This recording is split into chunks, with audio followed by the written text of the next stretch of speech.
Sometimes reality just slaps you in the face like a cold bucket of water. Hey, everybody, what's going on? Welcome back to the Phightins Final here on the Edge of Philly Sports Network with your boy Matty B. And yeah, I guess, woo, welcome back to reality. And that is the Phillies 10-0. Yeah, I don't know, man, 10-0, and they were no hit through eight, and just not a great way to follow up the first clinching postseason victory of in 11 years. They go out and they tinker with the lineup, and obviously they're sitting certain people here, and maybe they've kind of resigned themselves to that third wild card spot, but they just got their butts handed to them by Justin Verlander in a different level of pitching that he is. And uh, hopefully that wasn't not a preview of what is to come for this team in the playoffs, because boy, that was as dominating as it gets, folks. 10-0. As I mentioned, though, many players, or Kyle Schwarber got the night off. Castellanos got the night off. The team was really. They've sent a message, I think, that they're not necessarily on the way for a trying to rise up in the stands, so to speak. That they're going to kind of be the third wild card, because there's no other way to. I mean, that's how I'm justifying what happened tonight. Because if the other side of that is not pleasant at all to talk about, because that was a beatdown, like a beatdown. Um, Justin Verlander is a beast. Yeah, he's just a different type of pitcher. Just another world. And wow, that was pretty bad. Yeah, I have nothing else to say. I mean, you come out, you win, you go from that emotional high last night on. Maybe they're hungover, maybe they're tired. I don't know, but they come back tonight, and it was just like they were. That's like the Astros said, "Okay, you had your little fun. Now we're going to bring you back to baseball reality." So again, hopefully it was just a sign of a team that's smelling themselves, and the Phillies do have that right to do, because they are in the playoffs. And they benched some people, as I mentioned, Reese Hoskins, who, I mean, hasn't been playing well anyway, but Kyle Schwarber and Castellanos were not playing tonight. I believe JT was in the lineup either. Um, yeah, so I think Garrett Stubbs was catching tonight. So a lot of the Phillies regulars getting the night off. And yeah, I just hope that's what it was. And this wasn't a sign of things to come. Well, let's head over to the line, and we got to do that anyway. So the Phillies would finish the night with no runs on 3 hits that they got in the ninth inning. No errors. The Astros 10 runs, 17 hits, no errors, and just a beatdown. Ranger was Ranger was not good. Right off the bat in the first inning, Jeremy Pena would homer to deep left center to make it 2-0, and then Kyle Tucker would follow that up with a 3-run shot in the first inning to make it 5-0. So before you were settled into your seats, and before we're moving on to the second inning, it's 5-0. And they would get back in the second as Martin Maldonado would homer Martin Maldonado would homer to make it 6-0 Astros, and that was pretty much it for Ranger. When you give up 3 home runs and 6 runs, it's not good. Christian Vasquez would tack on to the lead in the fifth. He would knock in Gurriel to make it 7-0, and then Dublon would single in Chase McCormack to make it 8-0. And into the eighth, Alex Bergman would knock in David Hensley to make it 9-0, and then Jake Myers would knock in Alvarez to make it 10-0. And then that was pretty much how the scoring would go. The Phillies would threaten a little bit in the ninth inning, as that's all they threatened the entire game, as they were no hit throughout the entire game.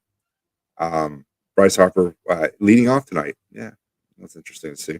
1-for-4, Alec Bohm 1-for-4, Derek Hall 0-for-4, Brandon Marsh 0-for-3, Stott 0-for-4, Nick Maton 0-for-3, Matt Verling 0-for-3, Guthrie 0-for-3. I mean, Garrett Stubbs 1-for-2. He broke up the no hitter, so Garrett Stubbs got the Phillies on the board, at least hitting wise. For the Astros, Altuve was 3-for-3. Pena was 2-for-4. Freaking Alvarez 3-for-5. I mean, this kind of counts off like this entire lineup. Pitching wise, Ranger Suarez could have made a question. Could have made it really a case to get him out in the first, but they kept him in until 3. But they couldn't just do it anymore. 7 hits, 6 runs. They were all earned. 2 walks, 2 strikeouts, 3 home runs. Chris Davinsky didn't fare much better. An inning and a half, 4 hits, 2 runs. Both of them were earned. He did have a strikeout. Brogdon, inning of a third, gave up 3 hits with no runs. David Robertson, an inning, no runs but a walk. Sir Anthony comes in and continues his struggles. 1 inning, 3 hits, 2 runs. They were both earned. A walk and a strikeout as the Phillies doesn't have any answers at all tonight. For the Astros, Justin Verlander pitching this game dominantly, but very much so like a spring training game. Only 5 innings tonight as they got him out of there. Obviously, bigger fish to fry for the Houston Astros and Justin Verlander than tonight. 5 innings pitched, no hits, no runs, walk, and he struck out 10. Philly struck out 16 times tonight. 16 more times. Hunter Brown, 2 1/3 with a walk and 3 strikeouts. Hector Neris got it into the game for a half inning, and Will Smith an inning. He gave up 3 hits, and he also struck out the side to end the game for the Astros as they win it 10-0 tonight in resounding fashion, in beatdown fashion over the Philadelphia Phillies. And as I mentioned, you can kind of look at this thing through 2 different sides of your face, right? You can look at it, well, the Phillies are literally hungover. Maybe they were celebrating a little bit too much last night. Many parts of the regular lineup were out. And so this was a game that the Phillies were, I guess, resounding themselves to take the L.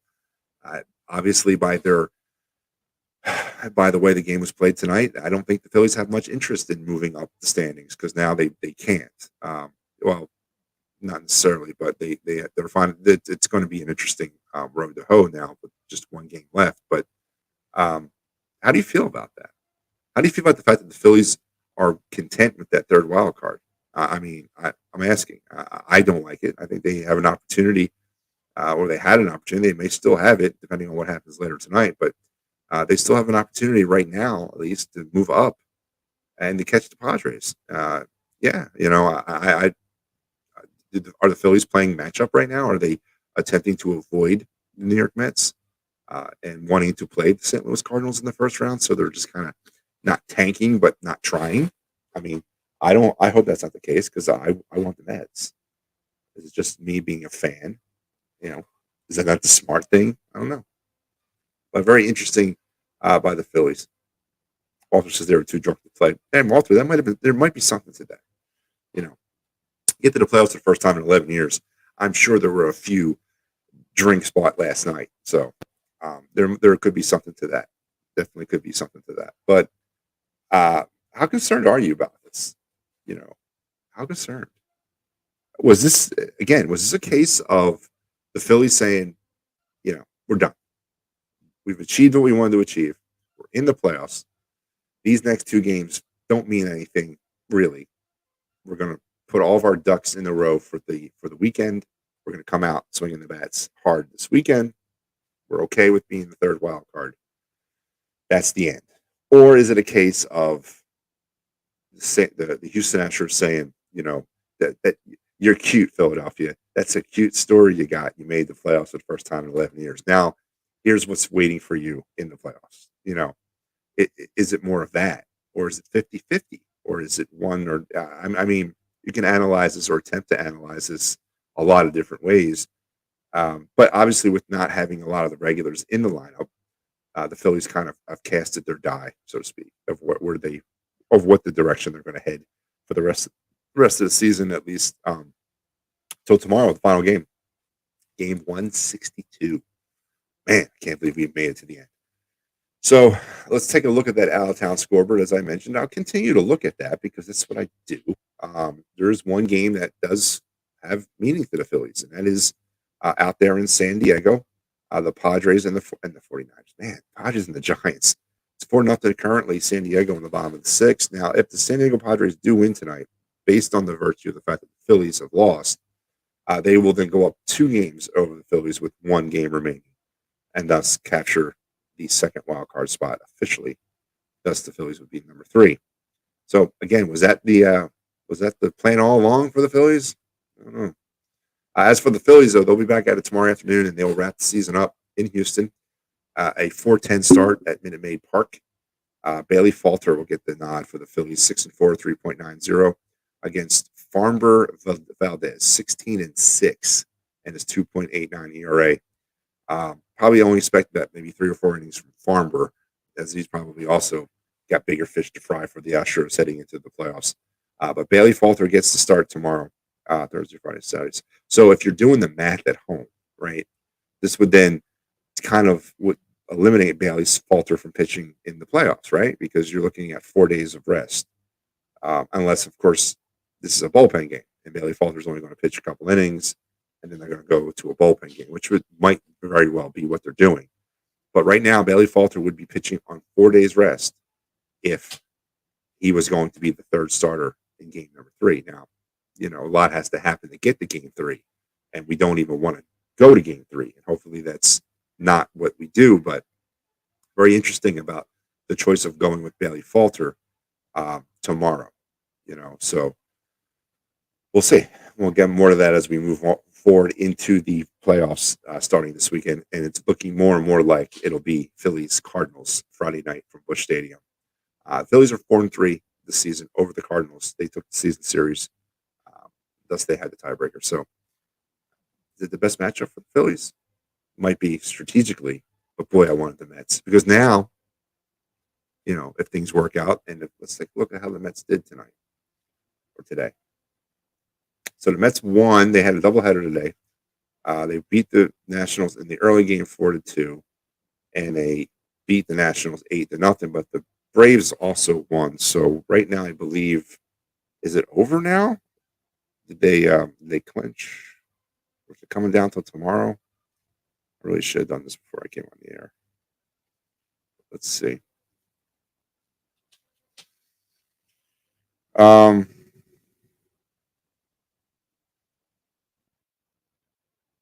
Yeah, so it looks like the Braves have clinched. So the Braves are in. They are the NL East champs. So it's official. The Mets have lost the division, and the Mets will be the number 1 wild card. Wow. Funny how that can happen, huh? So it is now the Braves as the NL East champs and the Mets as the number 1 wild card. And now the only time we would see the Mets would be in the NLCS if we get all the way to that point. So, yeah, it is what it is, I guess. Hopefully we have to wait and see them later on. That would be even better. Phillies Mets NLCS, but we'll see. Walter, again, he had a perfect game and struck out 8 of them. Yeah, it was as dominating as it gets, Walter. It really was. It was definitely not the type of performance we wanted to see coming out of a clinching game. And I'm a little disappointed. That the team kind of went this direction with the way they're going to finish the season. I wanted them to fight to the very end. The second wild card was there. Are they thinking that they? I don't know.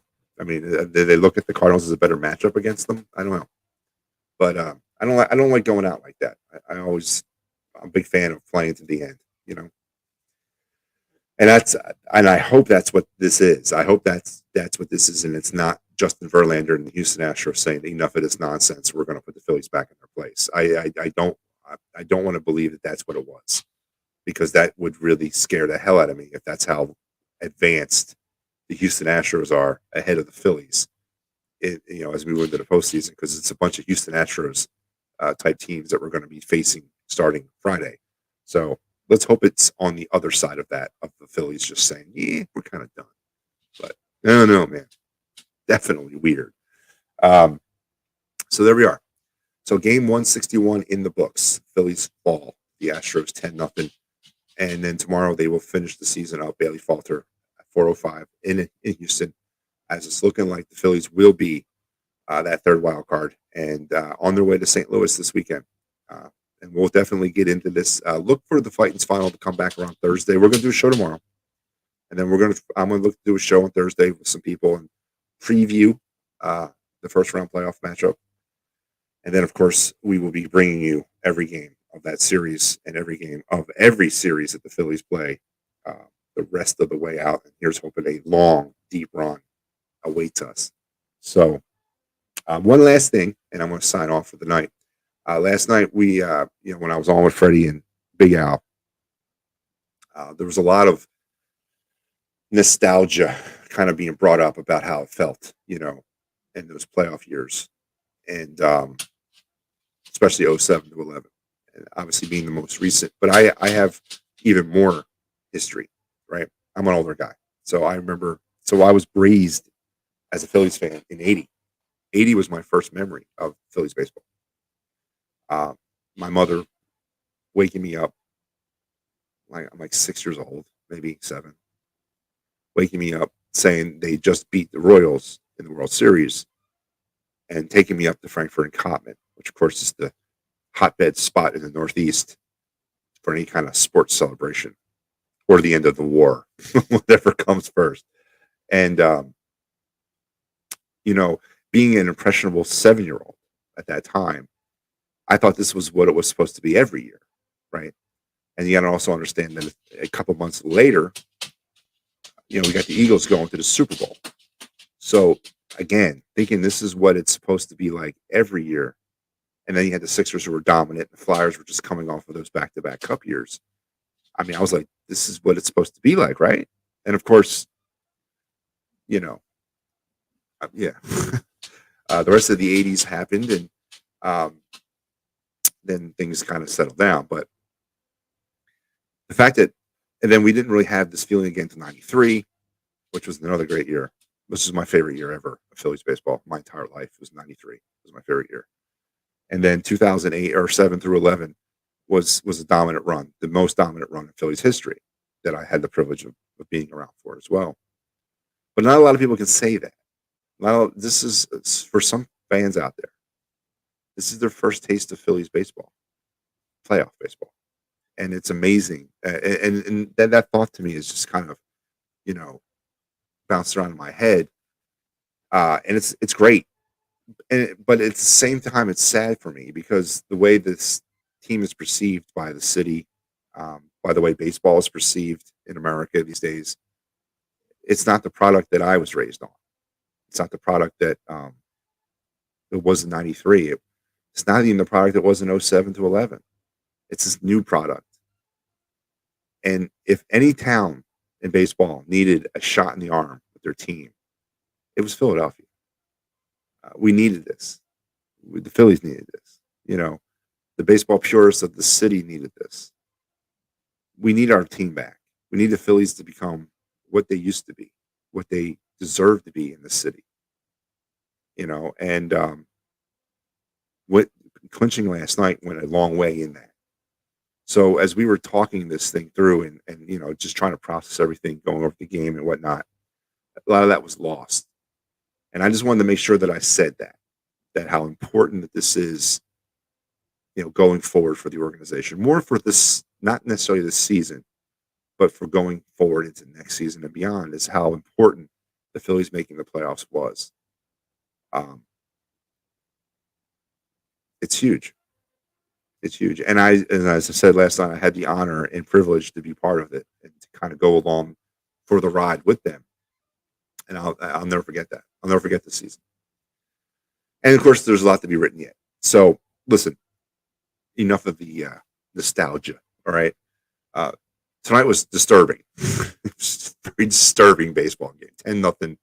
The team looked pathetic. 16 strikeouts. Justin Verlander was just literally slapping people around like they were his biatch. And it was just bad. It was just bad. Phillies didn't have answers for nothing. But obviously, when you're sitting about 4 to 5 of your regulars, you're sending a message that this is pretty much where we're at right here. We're stopping our advance at the third wild card position, and we're going to kind of wait until the weekend in St. Louis. So, but it was bad. It was about just as bad as it can get. But folks, it is that's going to do it for me. All right, let's go over here and pay some bills here real quick. Don't forget, coming this weekend, we have Eagles pre-post halftime with the Painted Lines and EOP consecutively. We'll be doing shows throughout the weekend or throughout Sunday. Make sure you're on the lookout for those. Don't forget Dolan's Bar in Delco, the only bar in Delco. Philly Sports Trips, they have a lot going on. They got a trip going out to Arizona this weekend. They are getting something together for the Phillies. We did see that last night. So be on the lookout for that as they get ready for the Phillies push as well. And then don't forget the home tailgates, every home game at the Gatehouse. And don't forget, if life is coming at you too fast, Dave Cherry, for workman's comp, motor vehicle, personal injury, or criminal law. 610-565-0300. Tell them that Matty B and the boys at EOP sent you. And folks, that is going to do it for me. We will talk again tomorrow after the Phillies-Astros game. And then, as I mentioned, Thursday, be on the lookout for a Talking Phillies Sports Phightins final. Sorry about that. Playoff preview. We'll look at the Phillies Cardinals. It's looking like that's who it's going to be. Phillies Cardinals first round playoff series, as well as we'll take a look around Major League Baseball at some of the other first round series and potentially what could be in store for the Phillies and everybody else in Major League Baseball. Until we talk again, you guys take care. Go Phils, and we'll talk.